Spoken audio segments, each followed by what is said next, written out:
ആലുവയിൽ വി.ഡി. സതീശന്റെ വീട്ടിലേക്ക് കൂടുതൽ പേർ എത്തുന്നു. അവിടെ നിന്നുള്ള പ്രതികരണങ്ങൾ ഉൾപ്പെടെ വരുന്നത്. അമൽ തേനമ്പറമ്പ്, അമൽ, ഒരു ഘട്ടത്തിൽ ആരെങ്കിലും ഒന്ന് പിന്മാറിയേക്കും എന്തരത്തിലൊക്കെ ചർച്ചകൾ, അതൊക്കെ ഈ കർണാടകമൊക്കെ ഉദാഹരിച്ചുകൊണ്ടാണ് ഇപ്പോൾ ഡി.കെ. ശിവകുമാർ പാതിരാവിൽ വിളിച്ചിട്ട് ഞാൻ ഇനി ഇല്ല, ഈ മത്സരത്തിനില്ല എന്ന നിലയിലേക്ക് പറഞ്ഞു. അങ്ങനെ സിദ്ധരാമയ്യ മുഖ്യമന്ത്രിയായി.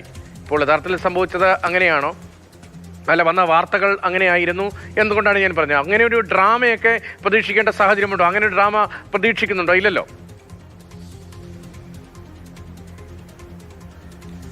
3 പേരിൽ ആരും പിന്നോട്ടില്ല എന്നുള്ളത് തന്നെയാണ് വ്യക്തമാകുന്നത്. കെ.സി. വേണുഗോപാലാണെങ്കിൽ ഇറങ്ങിപ്പോവുകയും ചെയ്തു, തിരിച്ചു കയറാനും കഴിയുന്നില്ല എന്നുള്ളൊരവസ്ഥയിലാണ് കെ.സി. ഉള്ളത്. കാരണം ഇത്രത്തോളം വരുന്ന പ്രതിഷേധങ്ങൾ കെ.സിക്ക് നേരിടേണ്ടി വരുന്നു. വ്യാപകമായി കെ.സിയെ കോൺഗ്രസ്സുകാർ തന്നെ ആക്രമിക്കുന്ന നിലയിലേക്ക് കാര്യങ്ങൾ പോവുകയാണ്. സമൂഹ മാധ്യമങ്ങളിലെ ആക്രമണങ്ങളൊക്കെ നമ്മൾ കാണുന്നതാണ്.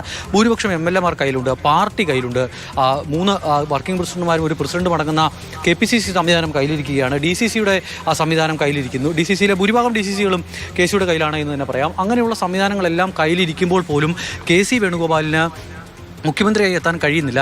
ഇത്രയധികം ചർച്ച നടക്കുന്നു. അതോടൊപ്പം തന്നെ ദേശീയ നേതൃത്വത്തിൽ മല്ലികാർജ്ജുൻ ഖർഗെയും സോണിയാഗാന്ധിയും പ്രിയങ്ക ഗാന്ധിയും രാഹുലുമൊക്കെ കഴിഞ്ഞാൽ ഏറ്റവും പ്രധാനപ്പെട്ട ചുമതല വഹിക്കുന്ന, സംഘടനാ ചുമതല അനുസരിച്ചാണെങ്കിൽ മല്ലികാർജ്ജുൻ ഖാർഗെ കഴിഞ്ഞാൽ ഏറ്റവും അധികം പ്രാധാന്യമുള്ള പദവി വഹിക്കുന്ന ആൾ, അതാണ് കെ.സി. വേണുഗോപാൽ. അങ്ങനെയുള്ള ഇപ്പോൾ ഈ രാജ്യത്ത് അവശേഷിക്കുന്ന ബാക്കി കോൺഗ്രസ് മുഖ്യമന്ത്രിമാരുണ്ട്.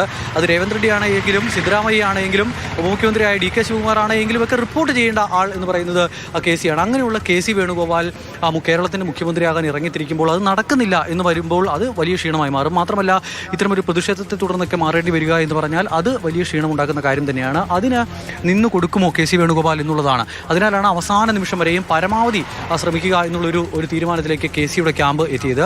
പക്ഷേ ഇന്നലെയുള്ള അവരുടെ ആത്മവിശ്വാസം കെ.സി. ക്യാമ്പിന് ഇന്നുണ്ടോ എന്ന് ചോദിച്ചാൽ അതില്ല എന്ന് പറയേണ്ടി വരും.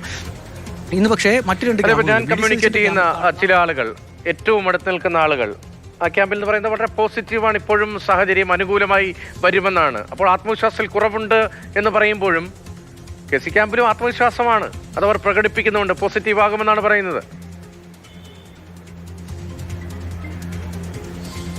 ആത്മവിശ്വാസത്തിന് കുറവുണ്ട് എന്നല്ല, കഴിഞ്ഞ ദിവസങ്ങളിലൊക്കെ അവരത് ഉറപ്പിച്ചിരുന്നു. മറ്റൊരു പേരും വരില്ല, മറ്റൊരു തരത്തിലുള്ള ചർച്ചകളുമില്ല എന്ന് പറഞ്ഞെടുത്തു നിന്നും വീണ്ടും ചർച്ചകൾ നടക്കുന്നു. അവസാന നിമിഷവും ചർച്ചകൾ നടക്കുകയാണ്. ആ ചർച്ചകളിൽ എന്തുകൊണ്ട് അങ്ങനത്തെ ചർച്ചകൾ നടക്കുന്നു, അതെന്തിനാണ് അത്തരം ചർച്ചകൾ എന്നുള്ള തരത്തിലേക്കുള്ള ചോദ്യങ്ങൾ കെ.സി. ക്യാമ്പിൽ നിന്ന് ഉയർന്നു എന്നുള്ളത് മാത്രമാണുള്ളത്. പ്രതീക്ഷകൾക്ക് ആർക്കും കുറവില്ല. കാരണം കെ.സി. വേണുഗോപാലിനെ സംബന്ധിച്ച് നേരത്തെ പറഞ്ഞതുപോലെയുള്ള പോസിറ്റീവ് ഘടകങ്ങൾ ഒരുപാടാണ്.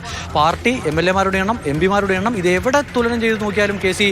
ഒരു പടി മുന്നിലാണ്. അല്ലെങ്കിൽ കെ.സിയുടെ തട്ട് താണ് തന്നെ ഇരിക്കും എന്ന് പറയുന്ന ഒരു നില ഇപ്പോഴുണ്ട്. പക്ഷേ അതിനൊക്കെ അപ്പുറത്തേക്ക് മറ്റെന്തെങ്കിലും തരത്തിലുള്ള ഘടകങ്ങൾ ഇതിൽ നിർണായകമായിട്ടുണ്ടോ? പ്രിയങ്ക ഗാന്ധിയുടെ നിലപാട് ഇതിൽ നിർണായകമായി മാറുന്നുണ്ടോ? അല്ലെങ്കിൽ ഘടകകക്ഷികൾ പറഞ്ഞ വി.ഡി. സതീശൻ എന്ന പേരിലേക്ക് കാര്യങ്ങൾ എത്താനുള്ള സാധ്യതയുണ്ട്? ഇതിനൊക്കെ അപ്പുറത്തേക്ക് കെ.സി. വേണുഗോപാൽ, വി.ഡി. സതീശൻ തർക്കം ഇങ്ങനെ പുരോഗമിക്കുമ്പോൾ അതിനിടയിൽ ഏറ്റവും മുതിർന്ന നേതാവ് എന്നുള്ള പരിഗണന ലഭിച്ച് രമേശ് ചെന്നിത്തല എത്തുമോ തുടങ്ങിയ കാര്യങ്ങളൊക്കെ കഴിഞ്ഞ തവണ പ്രതിപക്ഷ നേതാവ് ആകുന്ന കാര്യത്തിൽ പോലും പാർലമെന്ററി പാർട്ടിയിൽ ഭൂരിപക്ഷം ലഭിച്ചിട്ടും രമേശ് ചെന്നിത്തലയ്ക്ക് മാറി നിൽക്കേണ്ടി വന്നു. അപ്പോൾ ആ ഘടകങ്ങളെല്ലാം പരിഗണിച്ചുകൊണ്ട് ഒരു സമവായ നീക്കം എന്നുള്ള രമേശ് ചെന്നിത്തലയിലേക്ക് എത്തുമോ? ഇത്തരം ചർച്ചകൾക്കും ചോദ്യങ്ങൾക്കുമെല്ലാം ഉത്തരം ഇന്നുണ്ടാകും എന്നുള്ളത് പ്രതീക്ഷിക്കുകയാണ്. പക്ഷേ പ്രേക്ഷകരോട് ഇതൊക്കെ പറയുമ്പോൾ പോലും ഉറപ്പിച്ച് പറയാൻ കഴിയുന്നില്ല. ഇതെപ്പോൾ നമ്മൾ ഈ പുറത്തിറങ്ങുമ്പോൾ മാധ്യമപ്രവർത്തകർ എന്നുള്ളതിൽ പരിചയമുള്ള ആളുകളൊക്കെ വന്നിട്ട് ചോദിക്കുകയാണ് ഇന്നുണ്ടാകുമോ എന്ന് ചോദിക്കുമ്പോൾ നമുക്കൊന്നും പറയാൻ കഴിയുന്നില്ല. കാരണം അത് രാഹുൽ ഗാന്ധിക്ക് പോലും കൃത്യമായി പറയാൻ കഴിയാത്തൊരവസ്ഥയുണ്ട് എന്നുള്ളതാണ് മനസ്സിലാക്കുന്നത്.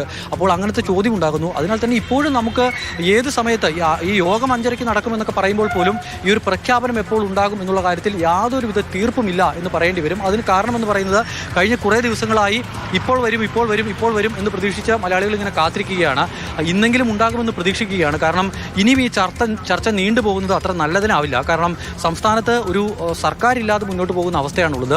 പല കാര്യങ്ങളിലും പല പ്രതിസന്ധികളും നേരിടുന്നു. പുസ്തകത്തിൻ്റെ അച്ചടിയിൽ പോലും 1-ാം തീയതി വിതരണം ചെയ്യേണ്ട പുസ്തകമാണ്. അപ്പോൾ അതിൽ പോലും പ്രതിസന്ധി നേരിടുന്നു. പോലീസുകാരുടെ ട്രാൻസ്ഫർ അടക്കമുള്ള വിഷയങ്ങളിൽ പ്രതിസന്ധി നേരിടുന്നു. സെക്രട്ടേറിയറ്റിൽ പല കാര്യങ്ങളിലും തടസ്സം നേരിടുന്നു തുടങ്ങിയ വാർത്തകളൊക്കെ ഇങ്ങനെ പുറത്തേക്ക് വരികയാണ്. മാറ്റം ഉണ്ടാകുമ്പോൾ അതൊക്കെ സ്വാഭാവികമല്ല. അതിനൊക്കെ കുറെ കൂടി സ്വാഭാവികമായും പ്രതിപക്ഷ നിരയിലേക്ക് മാറ്റപ്പെടുന്ന ഭരണപക്ഷം കുറെ കൂടി എക്സാജറേറ്റ് ചെയ്ത് കാണിക്കുമായിരിക്കും. അപ്പോൾ പുസ്തകം നേരത്തെ അച്ചടിച്ച് വയ്ക്കും എന്നത് അന്നത്തെ വിദ്യാഭ്യാസ മന്ത്രി, ഇപ്പോഴത്തെ വിദ്യാഭ്യാസ മന്ത്രി തന്നെ നേരത്തെ പറഞ്ഞാണ്. അതൊക്കെ മറ്റു ഘടകങ്ങൾ.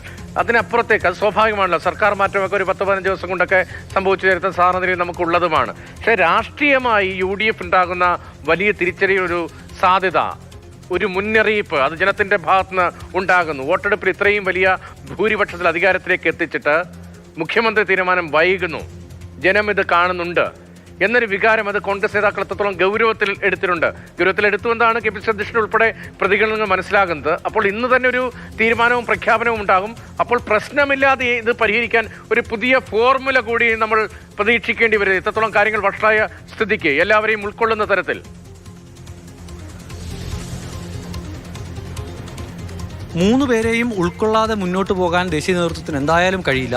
ആ 3 പേരെ എന്ന് പറയുമ്പോൾ മറ്റേതെങ്കിലും സംസ്ഥാനത്തിൽ, ഏതൊരു ചെറിയ സംസ്ഥാനത്തിൽ ആരെയെങ്കിലും നിർബന്ധിച്ച് ഹൈക്കമാൻഡ് അടിച്ചേൽപ്പിക്കുന്നത് പോലെ അത്തരത്തിൽ കേരളത്തിൽ അത് നടക്കുന്ന കാര്യമില്ല. കാരണം 3 ആളുകളും വളരെ പ്രധാനപ്പെട്ട ആളുകളാണ്. രമേശ് ചെന്നിത്തലയാണെങ്കിലും വി ഡി സതീശനാണെങ്കിലും കെ സി വേണുഗോപാലാണെങ്കിലും ആരെയും ഒഴിവാക്കി നിർത്താൻ കഴിയില്ല. പ്രത്യേകിച്ചും രാഹുൽ ഗാന്ധി ഇവിടെ വന്ന് മത്സരിച്ച ഒരു സംസ്ഥാനം, അതോടൊപ്പം തന്നെ പ്രിയങ്ക ഗാന്ധി എം പി ആയിരിക്കുന്ന ഒരു സംസ്ഥാനം, അതും പ്രത്യേകിച്ച് മലബാർ മേഖലയിൽ വയനാട് പോലെയുള്ള ഒരു മണ്ഡലത്തിൽ നിന്നും എം പി ആയിരിക്കുന്ന പ്രിയങ്ക ഗാന്ധി. ഇപ്പോൾ അങ്ങനത്തെ പല ഘടകങ്ങളുമുണ്ട്.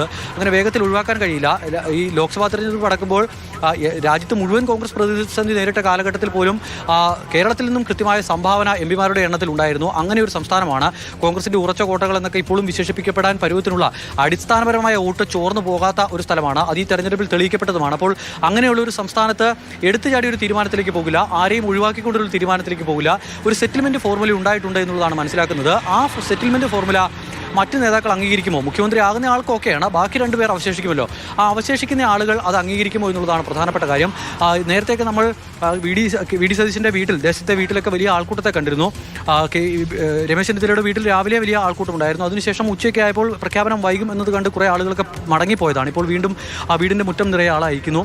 അപ്പോൾ ആളുകളൊക്കെ ഇങ്ങനെ വന്ന് കൂടി. രമേശ് ചെന്നിത്തല അകത്തുണ്ട്, ഇടയ്ക്കിടയ്ക്ക് ആളുകളെ അകത്ത് കാണുന്നുമുണ്ട്. പുറത്തേക്ക് ഇറങ്ങിയിട്ട് ഇപ്പോൾ കുറച്ച് സമയമായി. നേരത്തെ 1-2 മരണത്തിനും മറ്റുമൊക്കെ പോയിരുന്നു. മരണ വീടുകളിലൊക്കെ പോയി മടങ്ങി എത്തിയ ശേഷം ഇപ്പോൾ വീടിനകത്താണുള്ളത്. ഒരു ശുഭവാർത്ത രമേശ് ചെന്നിത്തല എന്തായാലും പ്രതീക്ഷിക്കുന്നുണ്ട്. വളരെ പ്രധാനമാണ്. ഈ ദിവസവും വളരെ പോസിറ്റീവായി രാവിലെ മുതൽ രമേശ് ചെന്നിത്തല കാണുന്നുണ്ടായിരുന്നു. ഇപ്പോൾ വി ഡി സതീശൻ നേരത്തെ തന്നെ സ്വാഭാവികമായും ഈ റേസിൽ ഒന്നാമതുള്ള വി ഡി സതീശൻ എന്ന കാര്യത്തിൽ സംശയമില്ല. അത് പ്രതിപക്ഷ നേതാവ് എന്ന നിലയിലാണ്.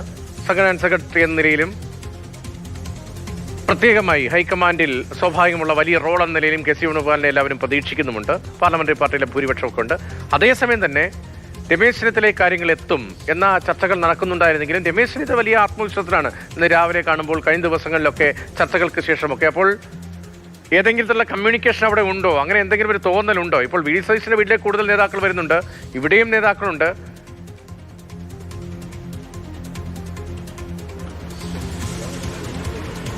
അങ്ങനെ ഒരു കമ്മ്യൂണിക്കേഷൻ ഇതുവരെയും ഉണ്ടായതായി യാതൊരു വിവരവുമില്ല. അതിപ്പോൾ കണ്ടോൺമെന്റ് ഹൗസുമായി ബന്ധപ്പെട്ട് സംസാരിക്കുമ്പോഴാണെങ്കിലും, വി ഡി സതീശൻ്റെ ക്യാമ്പുമായി ബന്ധപ്പെട്ട് സംസാരിക്കുമ്പോഴാണെങ്കിലും, കെ സിയുടെ ക്യാമ്പിൽ സംസാരിക്കുമ്പോഴാണെങ്കിലും, രമേശ് ചെന്നിത്തലയുടെ വീടിൻ്റെ ഇവിടെ നിന്ന് ഈ പറയുന്ന ആളുകളൊക്കെയായി സംസാരിക്കുമ്പോഴാണെങ്കിലും അങ്ങനത്തെ കമ്മ്യൂണിക്കേഷൻ ഒന്നും ഉണ്ടായിട്ടില്ല. എല്ലാം പ്രതീക്ഷയാണല്ലോ. പ്രതീക്ഷ വെച്ച് പുലർത്തി ഇങ്ങനെ മുന്നോട്ട് പോവുകയാണ്. പ്രഖ്യാപനം വരും വരെ 3 കൂട്ടർക്കും പ്രതീക്ഷിക്കാം.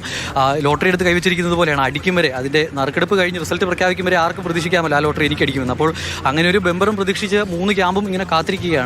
എപ്പോൾ ഇതൊന്ന് പ്രഖ്യാപിക്കും എന്നുള്ളത് മാത്രമാണ് അറിയാനുള്ളത്. പ്രഖ്യാപിക്കും വരെ ആത്മവിശ്വാസമൊക്കെ എല്ലാ ക്യാമ്പിനും ഉണ്ടാകാം. മാത്രമല്ല പൂർണ്ണമായും ഇനി അഥവാ മുഖ്യമന്ത്രിയാകാൻ കഴിഞ്ഞില്ലെങ്കിലും കൃത്യമായ ഒരു സെറ്റിൽമെന്റ് പോളിസി ഉണ്ടാകും എന്നുള്ളത് 3 കൂട്ടരും പ്രതീക്ഷിക്കുന്നുണ്ട്. വെറുതെ ഒഴിവാക്കി വിടില്ല എന്നുള്ളത് പ്രതീക്ഷിക്കുന്നു. നേരത്തെയൊക്കെ പറഞ്ഞു കേട്ടിരുന്നത് പോലെ മുഖ്യമന്ത്രി സ്ഥാനമില്ല എങ്കിൽ ഒന്നിനുമില്ല, ഞാൻ MLA ആയി നിന്നുകൊള്ളാം എന്നുള്ള തരത്തിലുള്ള ചില വിവരങ്ങളൊക്കെ നേരത്തെ ചില ക്യാമ്പുകളിൽ നിന്ന് വന്നിരുന്നു. പക്ഷേ അത്തരത്തിലൊന്നും ഉണ്ടാകില്ല എന്നുള്ളതാണ് ഹൈക്കമാൻഡ് പ്രതീക്ഷിക്കുന്നത്. 3 സർക്കാരിൻ്റെ ഭാഗമായി തന്നെ ഉണ്ടാകും. അല്ലെങ്കിൽ കെ സി വേണുഗോപാൽ എത്തിയില്ല എങ്കിലും മറ്റു 2 ആളുകളും ഉണ്ടാകും എന്നുള്ള തരത്തിലുള്ള വിലയിരുത്തലാണ് ഹൈക്കമാൻഡ് നേതൃത്വത്തിനുള്ളത്. ദീപാദാസ് മുൻഷിയൊക്കെ തിരുവനന്തപുരത്തേക്ക് വന്നിറങ്ങുന്നത് മറ്റെന്തെങ്കിലും തരത്തിലുള്ള രാഷ്ട്രീയ നീക്കത്തിന്റെ ഭാഗമാണോ എന്നുള്ളത് ഇനിയും അറിയേണ്ടിയിരിക്കുന്നു. അല്ലെങ്കിൽ ഒരു പ്രഖ്യാപനത്തിന് വേണ്ടിയൊക്കെയാണോ എന്നുള്ളത് അറിയേണ്ടിയിരിക്കുന്നു. പക്ഷേ അവരുടെ വരവിനെ വലിയ ആകാംക്ഷയോടുകൂടിയാണ് കാത്തിരിക്കുന്നത്. എന്തിനാണത് എന്നുള്ള കാര്യത്തിൽ ഇപ്പോഴും ഒരു വ്യക്തത ഉണ്ടാകുന്നില്ല.